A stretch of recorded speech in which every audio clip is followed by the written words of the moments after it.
24 घंटे का और इंतजार, उसके बाद पता चल जाएगा कौन बनाएगा 24 की सरकार। तमाम दलों के अपने अपने दावे हैं। इस बीच आज चुनाव आयोग दोपहर 12:30 बजे एक प्रेस कॉन्फ्रेंस करने वाला है। उससे पहले कांग्रेस और बीजेपी के डेलीगेशन ने चुनाव आयोग से मिलकर कुछ मांग रखी है। सुनिए। इस बार ऐसा हुआ है कि सभी पार्टियों के बीच में जो फर्क है वोट्स का वो X है, लेकिन पोस्टल बैलेट्स 2X या 3X होते हैं। यानी पोस्टल बैलेट्स निर्णायक सिद्ध होते हैं परिणाम के मामले में। इसलिए चुनाव आयोग ने कहा है अंतर्गत कि पोस्टल बैलेट्स की गिनती पहले ली जाएगी, यानी ईवीएम की गिनती के पहले पोस्टल बैलेट्स की गिनती ली जाएगी। ये रूल 54A 54A में लिखा है स्पष्ट रूप से। हमने मांगा है और अनुरोध किया है माननीय इलेक्शन कमीशन से कि वो सभी अधिकारी जो काउंटिंग प्रोसेस में लगे हुए हैं उनको पूरी तरीके से काउंटिंग प्रोसेस की जानकारियां दें। साथ ही साथ हमने मांग रखी है कि जो काउंटिंग प्रोसेस है और उसमें जो लोग जुड़े हुए हैं, जो 1.5 करोड़ अधिकारी पूरे इलेक्शन प्रोसेस में जुड़े थे, उसमें से जो लोग काउंटिंग में जुड़े हैं उनकी और सभी काउंटिंग एजेंट्स की भी सुरक्षा को मद्देनजर रखते हुए कड़े कदम उठाए जाए।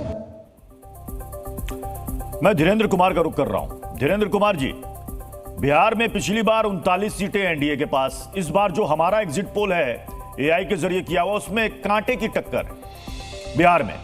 तो किसके सीटें कम हो रही हैं?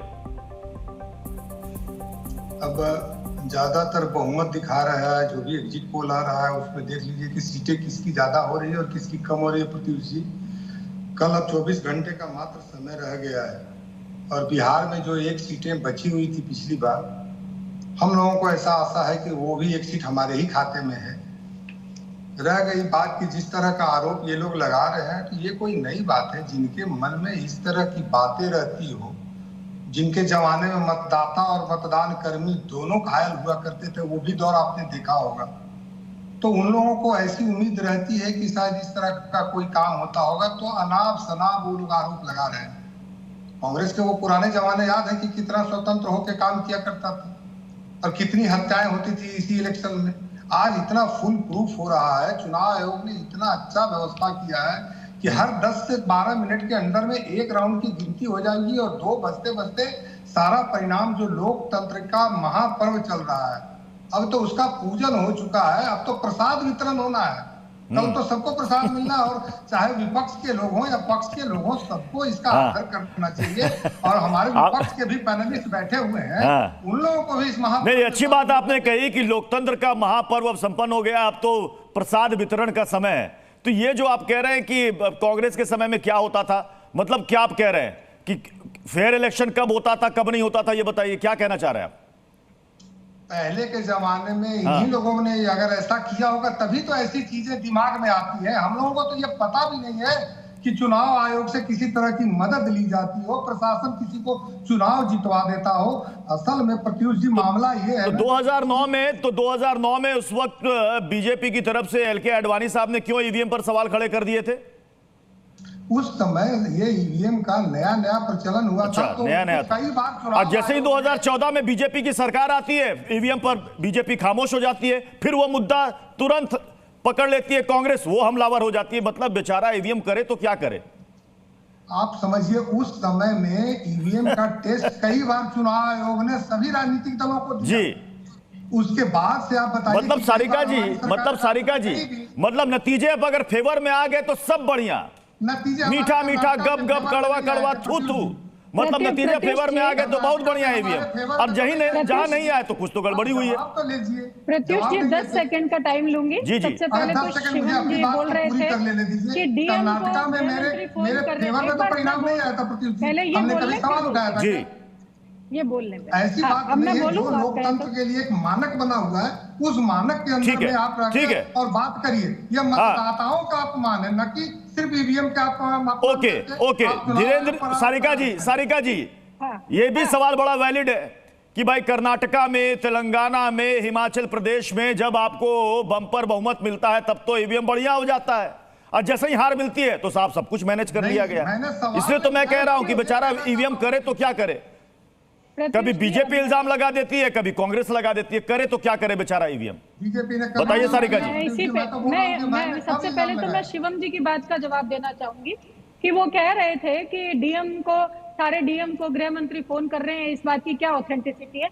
तो मैं उनसे ये कहना चाहूंगी कि जो ये सारे के सारे चैनल जो आपको दिखा रहे हैं एग्जिट पोल, उस पर आप खुश हो रहे हैं और उसको आप मान रहे हैं, तो यही सारे चैनल उस चीज को भी दिखा रहे थे कि गृह मंत्री सबको फोन कर रहे हैं। तो आप अपनी राय को एक जगह कायम करिए, या तो इस एग्जिट पोल पर भरोसा करके आप जो खुश हो रहे हैं वो हो लीजिए, या फिर आप उस पर अपनी राय जाहिर करिए। दूसरी बात, धीरेन्द्र जी जो कह रहे हैं कि जब से बीजेपी की गवर्नमेंट आई है तब से ईवीएम से फेयर चुनाव होते हैं, मैं इनको याद दिलाना चाहूंगी कि अभी इन्हीं चुनाव में, इन्हीं मतदान में ऐसे कम से कम 20 वीडियो आप लोगों के चैनल ने दिखाए हैं जहां एक लड़का ईवीएम से 10-10 वोट दे रहा है, जहां एक लड़का छोटा बच्चा माइनर बिल्कुल 10 साल का वो ईवीएम के ऊपर वोटिंग कर रहा है, और जहां ईवीएम के भरे हुए ट्रक बाहर खड़े हुए हैं। ये सारे आप लोगों के चैनल ने ही दिखाए हैं, तो इसलिए जरा सोच समझ करके बोला करिए। दूसरी बात, ये जो कह रहे हैं, जो क्रेडिट लेना चाहते हैं कि सारा का सारा बीजेपी 2010 के बाद में सब परिवर्तन कर रहे हैं, तो किस तरीके से आप परिवर्तन कर रहे हैं वो हमें सब दिखता है। ठीक है, शिवम त्यागी रिएक्ट करना चाह रहे हैं। शिवम त्यागी 17 अपनी चुनाव आयोग में जारी की। मैंने इसलिए 2009 का यहां पर जिक्र किया क्योंकि इसे आप भूल नहीं सकते। शिवम त्यागी जी, क्या मैं गलत कह रहा हूं?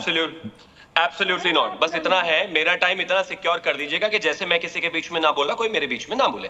अब पहली चीज, 2009 की जो बात आपने कही बिल्कुल ठीक बात है। हम आज भी कहते हैं कर ईवीएम पर अगर कोई सवाल जवाब है बिल्कुल करिए, लेकिन हर चुनाव हारने के बाद रोना और जीतने के बाद चुप होना, सवाल उस पे है।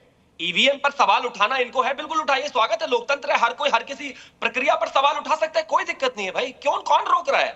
लेकिन हारते ही रोना और जीतते ही चुप होना, ये ईवीएम पर जब सवाल इस तरीके से उठाते हैं सेलेक्टिवली, दिक्कत वहां है। दूसरा, इन्होंने कहा कि ईवीएम वहां पकड़ी गई, यहां पकड़ी गई, ये बातें मनु सिंघवी ने तो नहीं लिखी अपने विषय में जब वो कल चुनाव आयोग गए हैं। सारिका बड़ी है या मनु सिंघवी बड़े हैं, जनता साफ जानती है। तीसरी बात, समाजवादी प्रवक्ता ने कहा कि नहीं हमारा तो सर्वे कहता है इस बार हम 60+ सारी की सारी जीतेंगे। प्लीज आप इनको, मैंने कहा था ना, प्लीज आप इनको रोकिए ना, ये क्या प्रॉब्लम है, इनको अपने समय में बोले ना, कोई दिक्कत नहीं है। अब दूसरा, समाजवादी पार्टी की जो बात है, इन्होंने कहा कि नहीं हम तो 64 की 64 या 66 की 66 जीतेंगे। ये परिवार की दिक्कत ये होती है कि ये हारे हुए बेटे जो है ना, ये आए ही बंटाधार करने के लिए दुनिया में। मुलायम सिंह यादव जी के बाद बताइए जरा कौन सा एक चुनाव जीते हैं ये? जब तक मुलायम सिंह यादव थे अपने समय में 2012 तक अपने बेटे को मुख्यमंत्री बनाकर चले गए, कौन सा चुनाव जीते? अखिलेश यादव उसके बाद प्रदीप जी, आपने मुलायम सिंह यादव का जिक्र किया, प्रदीप भाटी कुछ कहना चाह रहे हैं। महेश जी इसके बाद मैं आपके पास भी आ रहा हूं। प्रदीप भाटी जी। शिवम जी ये भूल जाते हैं कि भारतीय जनता पार्टी जब पहली बार सत्ता में आई थी तो 40 चुनाव हार के आई थी। तो ये जो आरोप, सुनिए बीच में मत बोलिए, जब बीच में मत बोलो शिवम त्यागी जी, आप दूसरों को ज्ञान दे रहे थे, बीच में मत बोलो, बीच में मत बोलो, आप बीच में मत बोलो। अब आप देखिए, जब आपको जवाब मिलता है तो आप बीच में बौखला जाते हैं। जवाब सुन लो ना, अब आप जवाब सुनो, बस जवाब सुनो, जब ठंडा पानी पियो, जवाब सुनो। देखो, जब आप 40 चुनाव हार के उसके बाद अपने नेता, यही बात आप अडवाणी जी और ये अटल बिहारी वाजपेयी जी को समझाइएगा कि किस तरह के नेता थे वो। 40 चुनाव हारे, आपने उनको गर्द में लगा दिया अडवाणी जी को, उसके बाद उनको 40 चुनाव हरवा के और आप उनके ऊपर कटाक्ष कर रहे हो। ये उन कटाक्ष उन पे करिए। दूसरी बात, इनकी कथनी और करनी में इतना फर्क है। देखिए शिवम त्यागी, मैं आपके बीच में नहीं बोला, अब आप बौखला रहे हैं। शिवम त्यागी, मैं आपके बीच में नहीं बोला, आप बीच में नहीं, आप क्यों बीच में बोल रहे हैं? दूसरी बात, इनकी कथनी और करनी में इतना फर्क है। मैं अभी ब्रेक से पहले आपको ये कह रहा था कि जिस पार्टी जो अभी महिला बिल लेके आई, इनसे पूछिए उत्तर प्रदेश में कितनी महिलाओं को इन्होंने टिकट दिया, मात्र 10%, पहले से भी घट के 22 से पहले। और हमारी कथनी करनी में फर्क है। माननीय अखिलेश यादव जी ने इस बार 25% महिलाओं को टिकट दिया। यही आप क्रिमिनल्स को लेकर बात कर रहे हैं। इनकी कहने और इनकी बातों में बहुत फर्क है, इसलिए इनकी बातों पर मत जाइए। जनता को बरगलाने में वो कुछ कहना चाह रहे थे। जो दो काम रहे हैं। महेश चौहान जी, ईवीएम पर चर्चा आप चली गई, शिफ्ट हो गई उधर। हाँ, मैं ईवीएम के बारे में बात करना चाहता हूँ।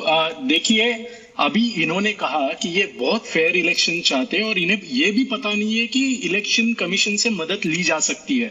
तो मैं कह रहा हूं कि चलो, इनका कहना है कि विपक्ष ईवीएम पे संदेह ले रहा है, तो ये लोग बैलेट पेपर पे क्यों संदेह ले रहे हैं? ये लोग क्यों नहीं बैलेट पेपर पे इलेक्शन करना चाहते? क्या रीजन है?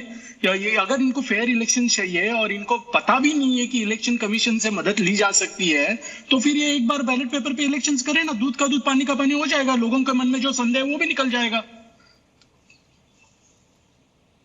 जी 10 सेकंड शिवम त्यागी जी। 10 सेकंड। ये बड़ी दिक्कत की बात ये है, दुनिया आगे जा रही है, डिजिटलाइजेशन में जा रही है, हम कैश छोड़कर जो है पेटीएम यूज करने लगे। कल ये कहेंगे एक काम करिए, फोन मत करिए, टेलीफोन चिट्ठी भेजा कीजिए अपने रिश्तेदारों को। अरे गजब बात हो गई। डिजिटल इंडिया दिखा रहे हैं। 2004 में 20 दिन में हो रहा था चुनाव। लेकिन सर शिवम जी 20 दिन में चुनाव हो रहा था पहले 2004 में, अब 45 दिन में चुनाव हो रहा है। डिजिटल इंडिया दिखा रहे हैं पार्टियों को कहा था, चुनाव आयोग ने सभी पार्टियों को कहा था कि आप आइए और यहां पर आप साबित करके दिखा दीजिए कि ईवीएम में कोई गड़बड़ी हो सकती है। आप बताइए ना, चुनाव आयोग ने कहा था ना साहब, कहा था ना, क्या हुआ था? कितने दल गए वहां पर ये साबित करने के लिए कि सब कुछ गलत है? 2, वो भी हाथ जोड़कर चले आए। चलिए अब ये चर्चा तो चलती रहेगी। जी न्यूज़।